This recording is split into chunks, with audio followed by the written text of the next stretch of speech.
Hello students, I hope you are all fine. So in this audio presentation, I will continue from where I left in my previous audio presentation. So already there was an interaction between Ranga and our author. Now the story will proceed with Ranga. And the author already I told you at the end of my previous audio presentation. Now it is the target of the author to let Ranga married because he is a potential matchmaker and his next target is to arrange the marriage of Ranga. So let me continue. That afternoon, when I was resting, Ranga came to my house with a couple of oranges in his hand. A generous, considerate fellow. It would be a fine thing to have him marry, settle down, and be of service to society, I thought. Now, the author thought that it would be perfect time to arrange a marriage of Ranga. For a while we talked about this and that. Then I came to the point. To the point means to the point related with marriage. Here I quote, Rangappa, when do you plan to get married? I am not going to get married now, he said. Why not?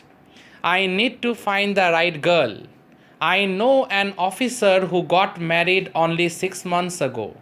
He is about 30 and his wife is 25, I am told.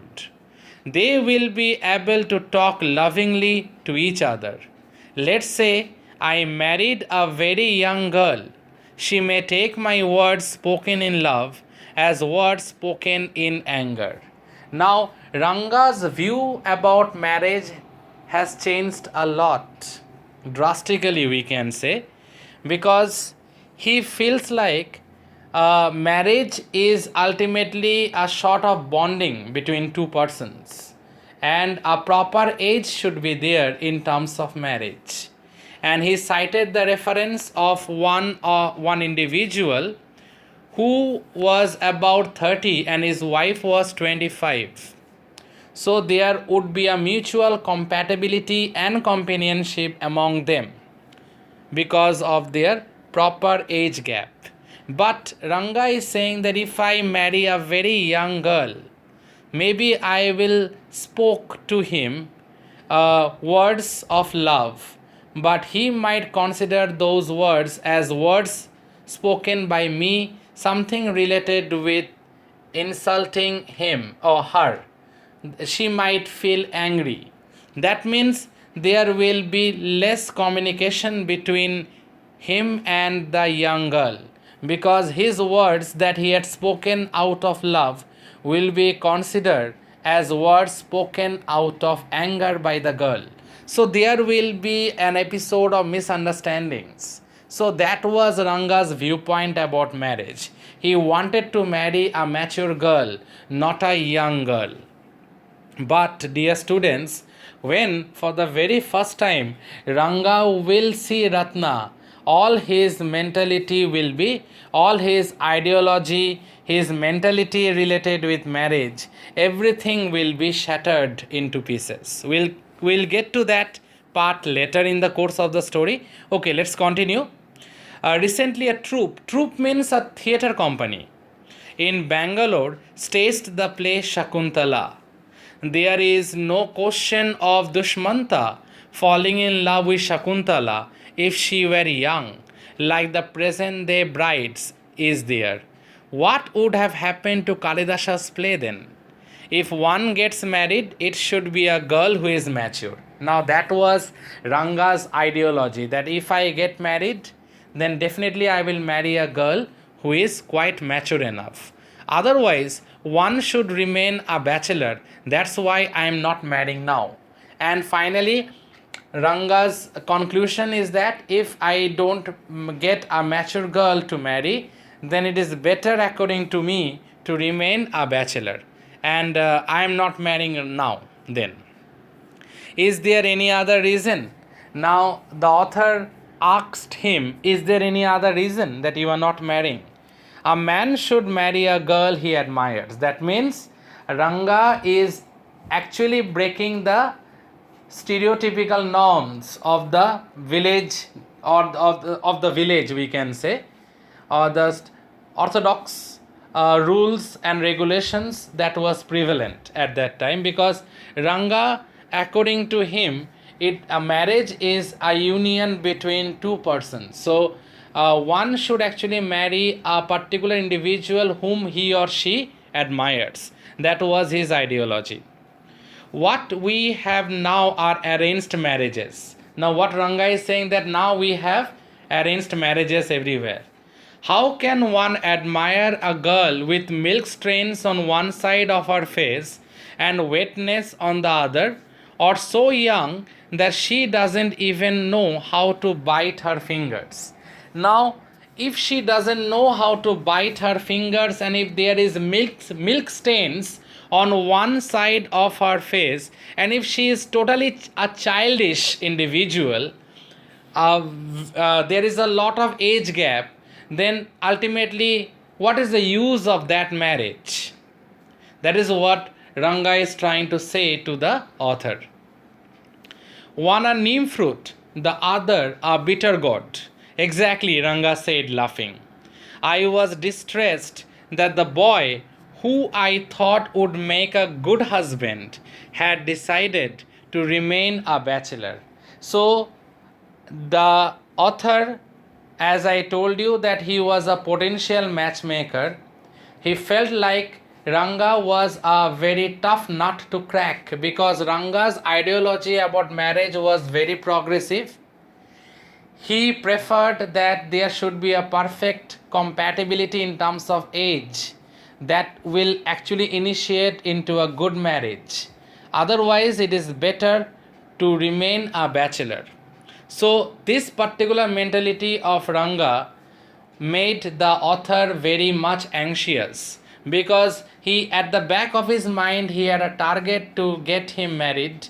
But with all these progressive viewpoints that he encountered by listening to Ranga, he got very, very anxious. Now it seems very difficult for him how to get Ranga married. But he is still hopeful that yes, I will definitely arrange the marriage of Ranga for sure.